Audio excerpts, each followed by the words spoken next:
I'm making a video game to scare my girlfriend. Listen, fellas, the girlfriend's not in the picture anymore. And click on the soap that's on this further side. Yeah, that one. So instead, I'm going to be making a video game to scare your mom. This is going to be a difficult transition for all of us. In the last video I made about this, which was about... I set up the foundations of the game where you, as a player, are taking a bath and there is a drowned ghost woman who is trying to get you. You can check out that video here if you missed it. In that video, I asked you guys if you had any lore ideas. There were a ton of people who sent me lore. I'm willing to bet a bunch of you were really hoping that I was going to go over what the lore is in this video, but I'm not going to. I'm going to let you try to figure it out for yourselves.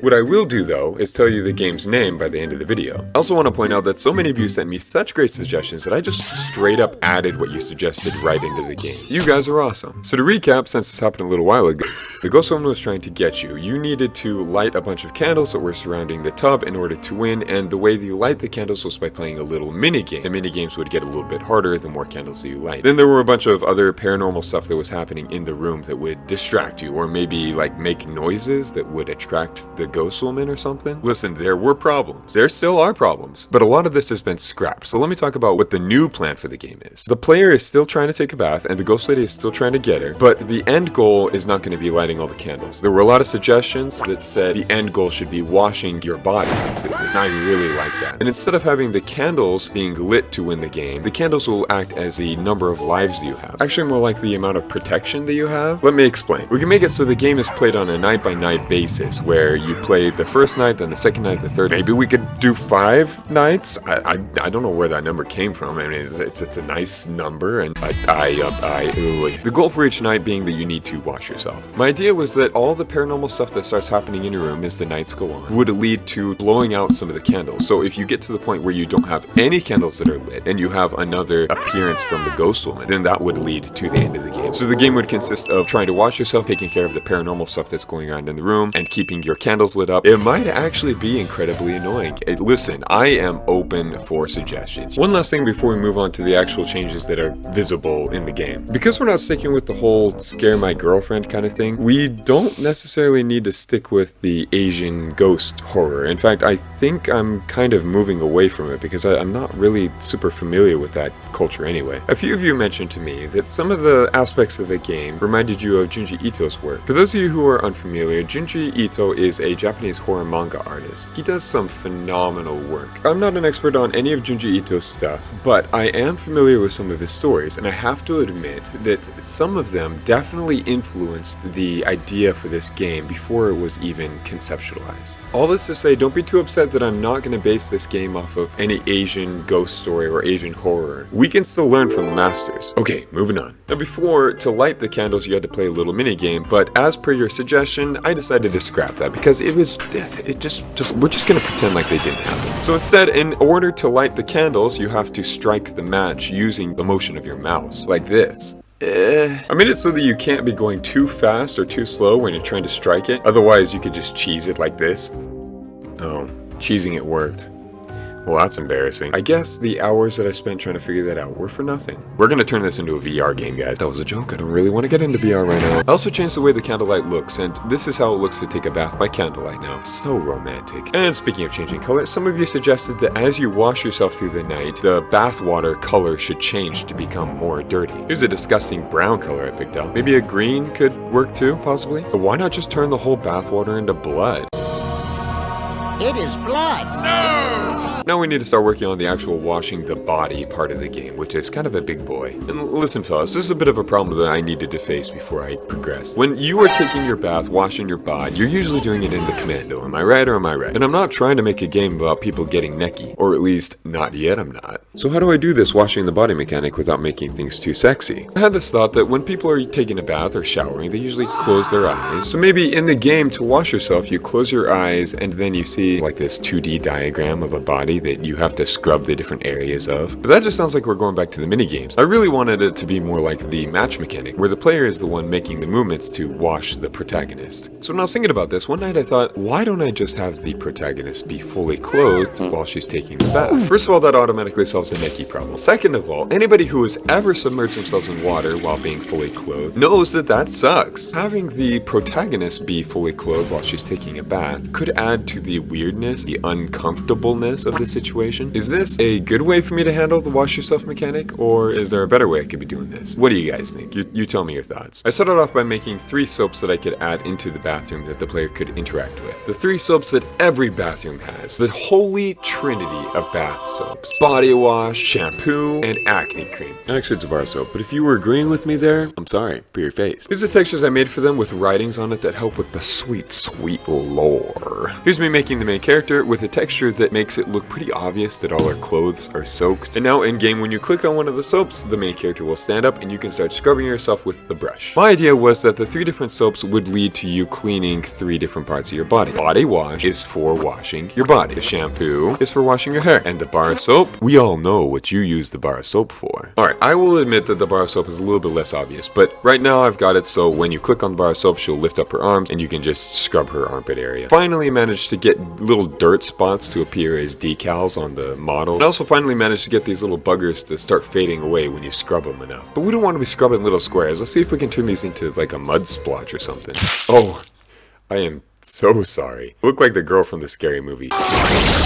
Let me, just, hang on, you got a little something right, alright, we're gonna try that again. That's much better. So there's one major flaw to this mechanic that I don't really like, and that is that when you get into this washing state, it completely separates you from being the protagonist. So it almost seems like you are now like some kind of a weird ghost that's holding a brush that is cleaning the protagonist.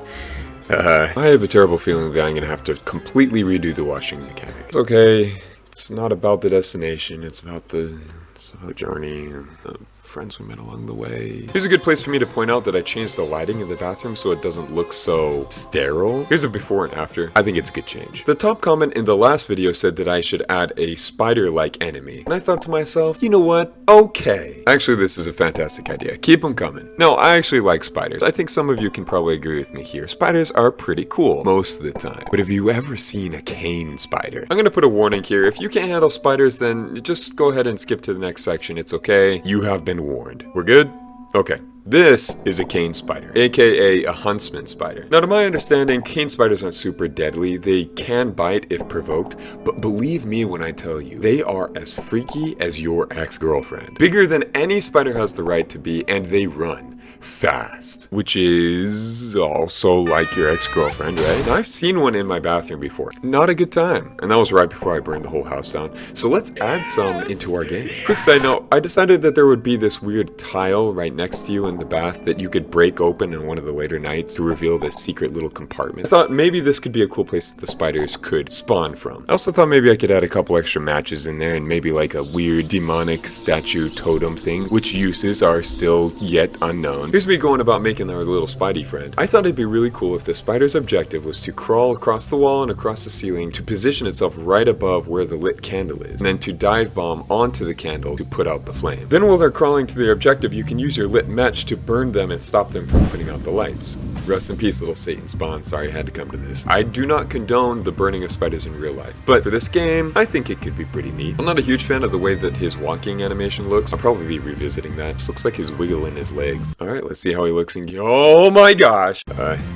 Listen fellas, it's been a good run. I don't think I can ever leave this tub. At this point, the spider isn't living in your house rent-free. You pay your rent to the spider. Alright, that's a lot better. She still acts like she owns the place though. Spider just realized she's living in the Matrix. She's beginning to believe. No, don't come back. Okay, we're good. I tried to make it so multiple spiders would spawn at the same time, but it didn't work. This could be a horror game on its own, honestly. Some of you also suggested that I add a radio that would turn off and on randomly and play some creepy stuff, so I did. I like how it looks when it's over by the toilet or over by the counter, but I feel like there's a lot going on that side of the bathroom, and I kind of like it to be over here by the corner of the tub. This is obviously not a very good place to put a radio or any electrical equipment. Don't be doing this. this. Tell me what you guys think. Should the radio be here or over yonder? Now, I got a surprising amount of comments demanding that I put furries into the game. I thought this was reasonable. After all, as the great leader and video game expert John Ricky Tiki Tango, CEO of Unity Game Engine, once said, all great horror games have one thing in common: furries. He didn't actually say that. Please, Unity, don't hurt me. I'm just a poor indie game developer. Not that has stopped you before.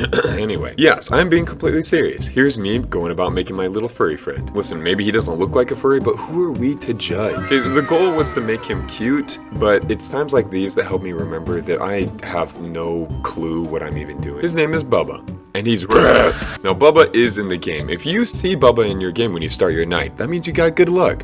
But if not, it's time that we start talking about our sexy ghost lady. Now, as many of you pointed out before, her skin on her face doesn't really match the skin on her body, so I ended up changing it so it's all just the same pale color. Tell me what you think. Here's a side-by-side comparison. You might also notice that the skin on the newer model is a little bit shiny. I tried to make it look like her skin was wet, but that didn't really turn out, so I got rid of that shininess, don't worry. I also thought that she would fit better in her surroundings if her model was low poly. It's not too big of a change, don't worry, she still looks beautiful. Hang on a minute, fellas, I think I got something in my eye! When I talked about this before, I made it sound like the ghost lady was only going to be coming from the doorway, but that was never really my intention. As the nights progress, I want her coming at you from different randomized locations. No. For example, she could be pulling herself down out of the vent above your head. She could be reaching her arm out through that weird secret compartment in the tile next to you. She could be sliding up behind you when you're in the middle of washing yourself. She could be hitting the gritty after scoring a touchdown on the TV. Oh hey look, Bubba's here. Little buddy, you doing alright? Looks like you've seen a little something. I wanted to start working on the game over animation where the ghost lady actually gets you. Now a lot of you said that it would make a lot of sense for her to grab you and push you under the water to drown you, and I like that idea. And here's how it turns out. I think I'll probably add some screen shake to maybe juice up the situation, but overall that's not that bad. That's pretty good. Alright, help me out here, fellas. What can I add to this game to make it even more scary? Let me know down in the comments. Most of you have some really good ideas. Well, at least some of you do. Now is the time for me to finally tell you what we're going to be calling this game. This game will now be called The Bathening. When I asked for name suggestions, you guys gave me a lot of great ideas. I just want to shout out some of my favorites. The top comment was for the name Adipocere or Adipocere Ann. Adipocere is a waxy substance made of fatty tissue that forms on the outside of a submerged body. It's really pretty gross. I don't recommend looking it up, but a super clever idea for a name. Another popular comment suggested that I name the game This Is Not a Kitchen. That was pretty funny. This guy was begging me to name the game Water. This person says I should name the game Five Nights at Bathroom. This guy, he wants it to be named Stinky Blinky. If you thought that any of this was interesting and you want to see where this goes, subscribe. Go ahead and check out the other videos of the games I've been making. Thank you to everyone who has written me comments and given me such great ideas, and thanks to this guy for the support they showed me on Patreon. You are awesome.